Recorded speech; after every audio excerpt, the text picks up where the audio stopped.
Olá, turma! Estamos aqui de volta com o nosso curso de Instituições de Direito Público e Privado e após aquela análise da estrutura da formação jurídica, das noções gerais, nós agora vamos abordar na unidade 2 alguns aspectos acerca da teoria geral do Estado.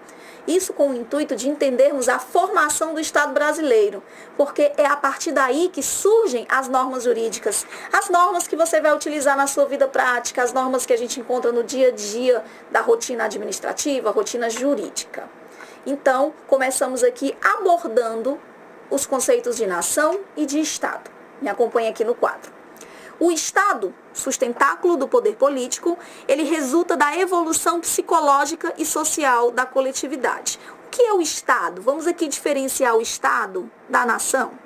Na verdade, tudo começa quando as grandes sociedades começam a existir e surge a necessidade de controlar essas sociedades. Isso porque no passado, nos primórdios das civilizações, nós tínhamos a autotutela individual, em que cada pessoa cuidava de si. É o Código de Hammurabi. Olho por olho, dente por dente, cada um cuida de si. Mas quando as sociedades evoluem, surge a necessidade de um Estado controlador, organizador. Esse Estado ele vai representar o povo, tanto que para ele existir, faz-se necessário 3 elementos. O Estado precisa ter um povo a quem ele vai representar. Ele precisa ter um governo soberano. Soberania significa que não está abaixo de ninguém. E assim como também tem que ter um território para definir de que forma e onde ele vai atuar. Então, esses são os 3 elementos do Estado. O Estado, portanto, que representa o povo.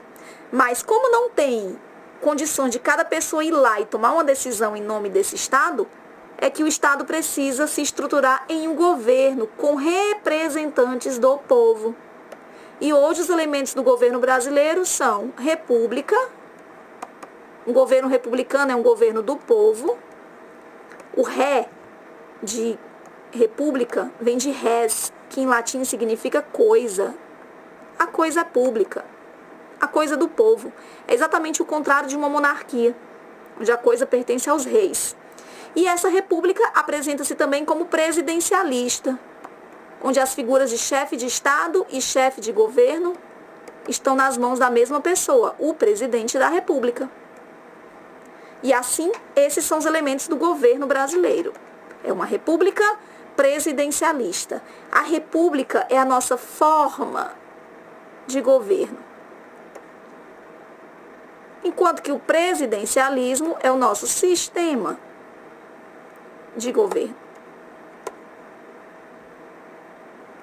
E para esse governo atingir os anseios populares, atingir as necessidades da população como um todo, ele precisa se estruturar em uma administração pública, composta por 4 elementos que vão conduzir, então, a prestação do serviço público, a garantia do direito à saúde, educação, lazer, moradia, assistência, previdência, entre outros.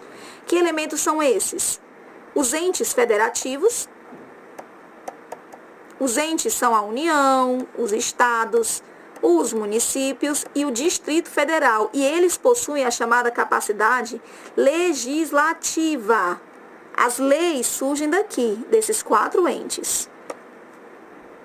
Mas além deles, mediante lei, é possível criar as entidades, que são estruturas autônomas com personalidade jurídica própria, com capacidade de auto-organização, mas que não legislam. São as autarquias, como o INSS, a AMC, são as fundações públicas, como as fundações universitárias, a UES, a FUNAI, FUNASA, as empresas públicas e as sociedades de economia mista que estão no mercado podem obter lucro. Quem são elas? Exemplo de empresa pública é a Caixa Econômica Federal, o SERPRO, e a Sociedade de Economia Mista, Petrobras, Banco do Brasil. Elas não elaboram leis, mas elas fazem parte da administração. E quando a administração quer se dividir internamente, surge um terceiro elemento, que são os órgãos públicos despersonalizados, como as secretarias, ministérios, coordenadorias, procuradorias. E, por fim, o 4º elemento são aqueles que atuam em todas essas estruturas, são os agentes públicos. pessoas que atuam em nome do poder público, que podem ser servidores, terceirizados, comissionados, aqueles que fazem parte do quadro da administração pública. Então, a formação do Estado brasileiro é essa que eu apresento aqui no quadro.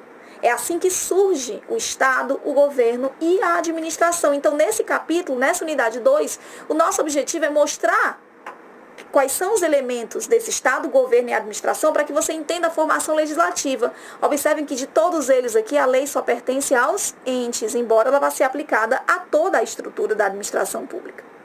Então, assim, dá para fazer a diferença entre Estado e nação. Quais são as formas de Estado? O nosso Estado hoje no Brasil é o Estado federativo. Adotamos o federalismo, que é um Estado de único poder. E esse poder pertence ao povo. Estado de único poder que pertence ao povo. Quando o Estado é simples, são aqueles em que existe uma só soberania em uma determinada nação. Ele pode ser unitário e federal ou federação. O nosso é uma federação. Um Estado federativo é um Estado de um único poder, que no nosso caso é a República Federativa do Brasil.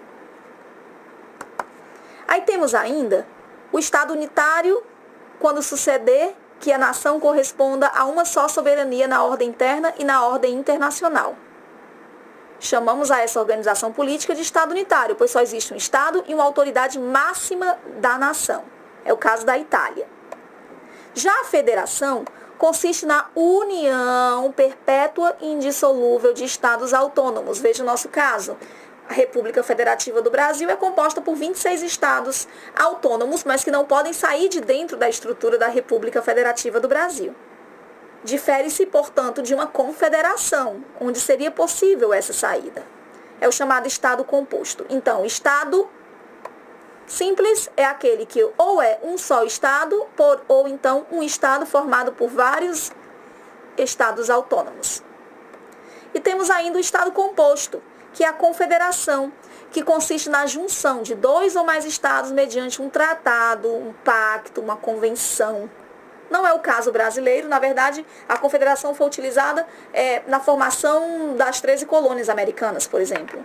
Mas hoje em dia não é algo mais muito presente nos estados modernos. E por fim temos aqui ainda a comunidade de nações, que consiste em um Estado composto, resultante de certas condições históricas que não propiciaram o aparecimento de confederações, mas pode-se dizer que é uma comunidade que tende a se tornar uma confederação. A comunidade de nações, ela antecede a confederação.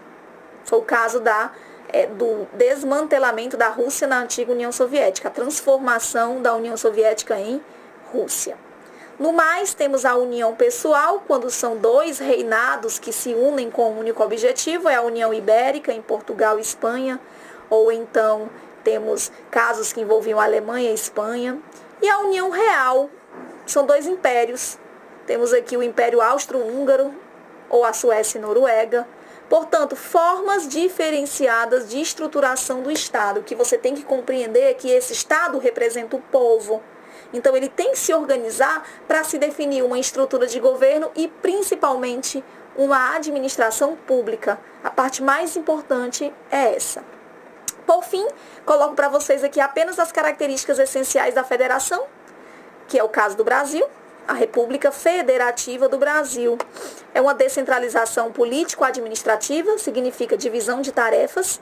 A própria Constituição divide as tarefas. É a Constituição que vai dizer quais são as competências da União, dos estados, dos municípios e do Distrito Federal. Todos eles entes autônomos, com capacidade de auto-organização.